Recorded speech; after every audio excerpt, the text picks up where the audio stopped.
Hey everyone, Ross from Siege Media here. Today I want to talk to you about link value ratio.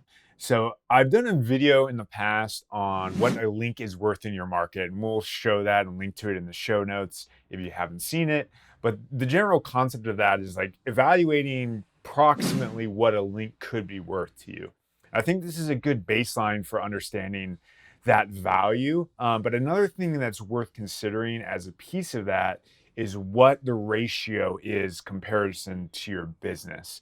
So that link value ratio, just to quickly recap, or not the link value ratio, but the link value basically takes the value of your traffic, divides it by the number of links, and gives you a monthly link number. You multiply that by 24 and you get the lifetime link value, approximately, assuming it's a quality link for that link. So say that's $1,000-ish. That's obviously something you'd want to consider. But the link value ratio is basically the ratio of what it's worth to you to actually how much it takes you to generate that link.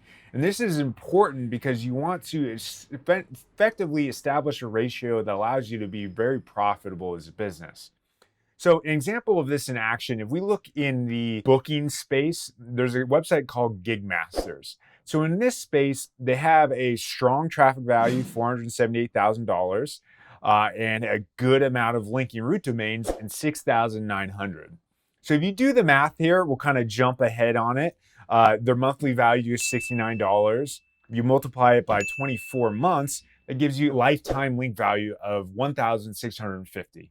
So you can see this is not actually a super high number. If you're generating links for say 1,000 per link, this is a pretty bad, if not negative ROI ratio for you.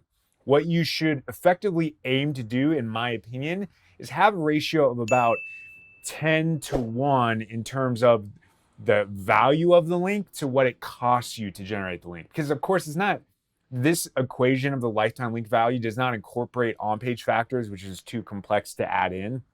So if you look at the baseline of the lifetime link value against the cost, you'll realize what is needed in order to be efficient there. So in this space, they actually have that ratio of 10 to 1 would be $165 per link. And you can imagine this would basically need to be one of two things. Gray hat link building most likely, also more likely generated in-house for them versus using even a gray hat solution, because most gray hat solutions, you can't even get a link for $165. So if they did that in the house and did gray hat, they might be able to accomplish it around $165. But what's unique about this space and why this matters on a per vertical basis is a lot of the people who book with them will link to them to promote that they can be booked. So a DJ would have a link to Gigmaster saying, go book with me. Therefore, there's scale, and that's why they're able to generate so many links at that lower value. So for them, it's not impossible to generate that if they're being deliberate about it. It's actually pretty simple, especially if they're doing it in-house. But if they went to an outside solution, you can see how that math wouldn't really work out. And for them, or whatever your appropriate business would be, that link value ratio would not be nearly close enough to that 10 to 1 number.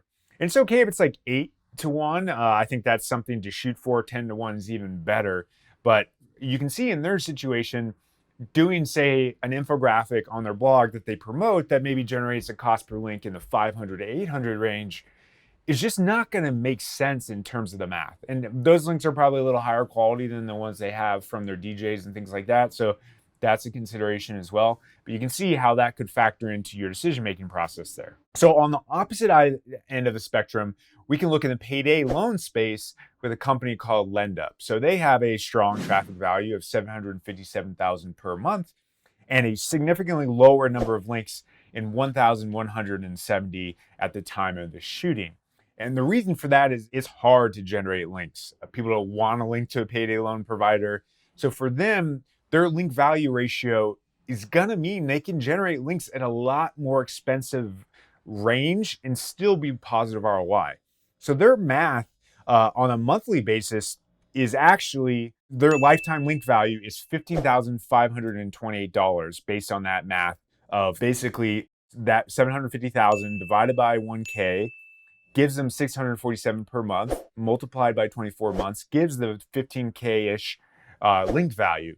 You can see with that ratio in mind, if you divide it by 10, they can basically generate links at a cost of $1,500 per link and still be positive ROI and maintain that ratio that they need to be highly profitable in this case. If you dropped it to 8-1, it would still be quite solid. And you can see in certain situations, if you just blase looked at the market and the world of link building, some people will be like, oh, it's 400 costs per link, or it's 1,000 costs per link. That's really expensive. The reality is that doesn't include the context of the situation. For gig masters or gig masters, that cost per link, yes, that is super expensive. For LendUp, 1,000 cost per link is probably good based on how difficult it is to get someone to authentically, organically link to that business. So they can achieve that through good PR and content marketing. They're doing a great job and are higher ROI. So my suggestion for you is to do this analysis, take that lifetime link value, and then compare it to your cost to generate that link on average, and try to establish a ratio of 8-1, if not 10-1.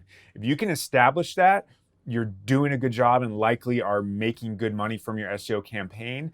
If those numbers are a lot tighter, there's likely something off and you need to reevaluate how you do business, or think about doing it internally to make those economics work, or externally to make them work. All those things can factor into that decision. So hopefully this analysis of lifetime link value and also the link value ratio will allow you to think about ROI more concretely and make sure you're making money from your SEO campaign. So if you like this, please give us a thumbs up, subscribe, and let me know what you thought in the comments. Thanks for watching.